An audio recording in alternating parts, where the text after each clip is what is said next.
Next, we're going to make what we call a puff piece. In this, we're going to start with the cylinder. We're going to insert a puffer cone or a steam stick into the end of it, and we're going to blow out the top portion of the cylinder. We're going to end up with a smaller diameter opening in the top. The shoulder's going to be wider. It's a puff piece. That's going to be helpful when we want to expand necks and expand the open portion of any piece.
Going to use a puffer cone here? Yeah. I believe so.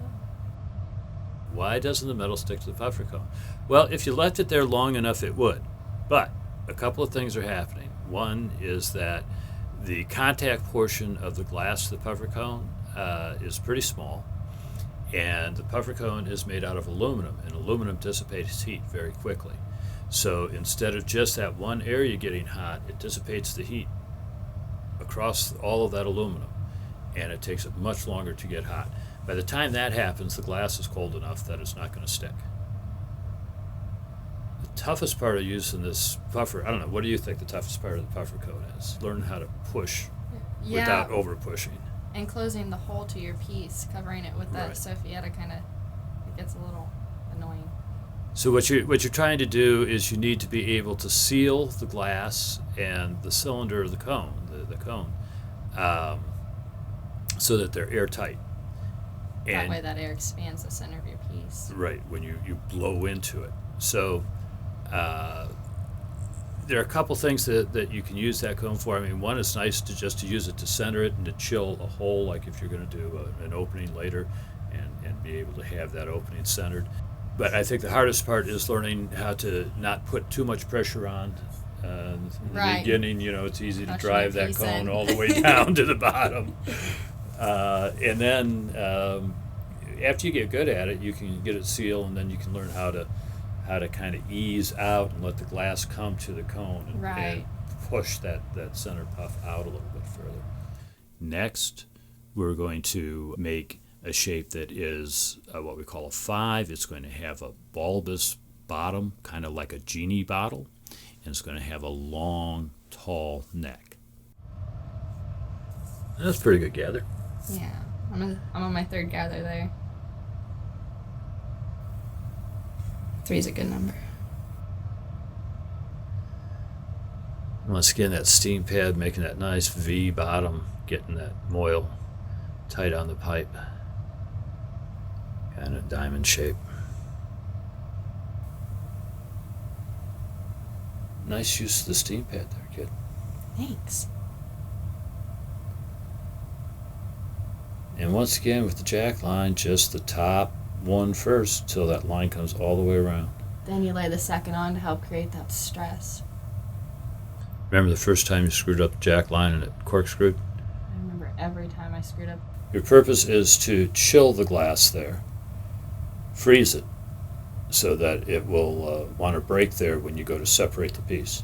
It also helps you define the piece and acts as kind of a marker while you're doing other things.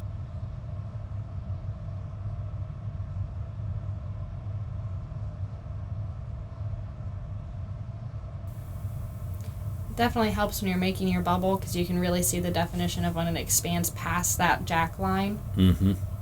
As you're looking down the pipe. Mm-hmm. Yeah. I'm gonna go in for a quick little reheat there so I can come out and swing.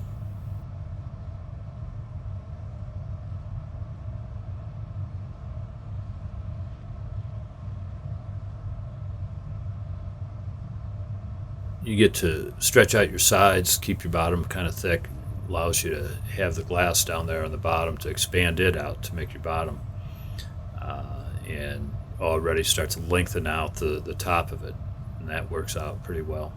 You can lengthen it on the pontile and go the other way, but it's nice when you can get most of it done on the pipe.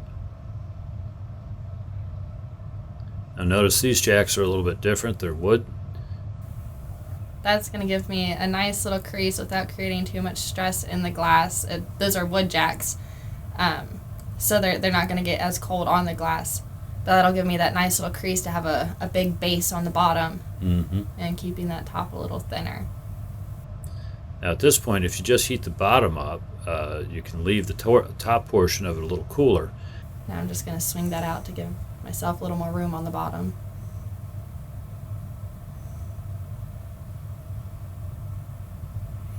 Now you're using a floor pad. A floor pad's just a steam pad that's set on the floor that you use to help create your base.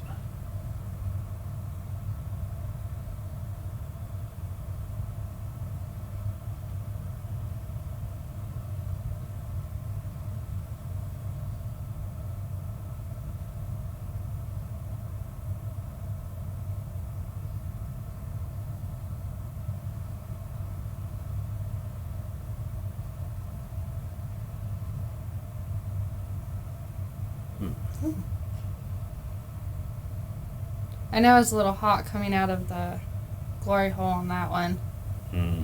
But my glass got really thin. That's why it's so wiggly and hard for me to keep on center. Is that your excuse? It is. I'm sticking with it.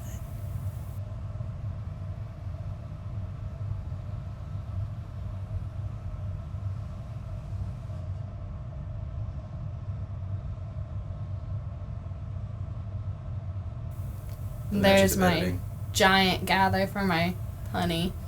That was horrible. Yeah, but the thing is that you can have a too much glass in like that, and it's easy to deal with. You just roll it back further on the punny. Right. I think one of the things that people have to understand is that the way you get better at becoming a glass blower is learning how to fix your errors, right, and recover from them. I was trying to roll all that glass back up onto the pontile to create a nice little gather glass at the end. But still, with a big gather glass, you retain a little more heat than anticipated. Yeah, you could have waited a little bit longer before you punted that up, let it cool a little bit. Right. And that's the thing. You always have options. You can wait for things to cool or whatever. Now that's got a nice shape to it. You can see where your waist came in, where you had used the wooden jacks and pulled it in a little bit, so you have a bulbous bottom. You saw me shaking my head there. It's because my punny was Too hot. Yeah. And I knew I was going to have to dance. Everybody does a punny dance now and then. It's true. Punny dance is when you're trying to get that guy on center and it's flopping all over because you were too hot. Which also tells you you're most likely going to have a hard time getting it off because it was too hot and welded too tightly. But, right. This is another good use of the yoke, though. When you're a little too hot on your punny, it really helps level things out once you get it centered and on balance. Helps you not hit the doors. Always something to be avoided. Right. And here I am trying to straighten out that lip there because it got a little wavy on me because the break wasn't as even as I anticipated. And now I'm widening that hole at the lip. So it's kind of like still a lot of glass. Like putting a V-top on what you did with your V shape. Right. And here we're doing a 5, and we're just modifying the top a little bit with a V. That's the thing about it, the 7 deadly shapes. If you understand how to do those things and can make each of those shapes, you can use portions of that or portions of the shape to make just an infinite number of other things. So, all techniques are applied. there you go. Can't remember if this came off smooth. Nope. There it goes.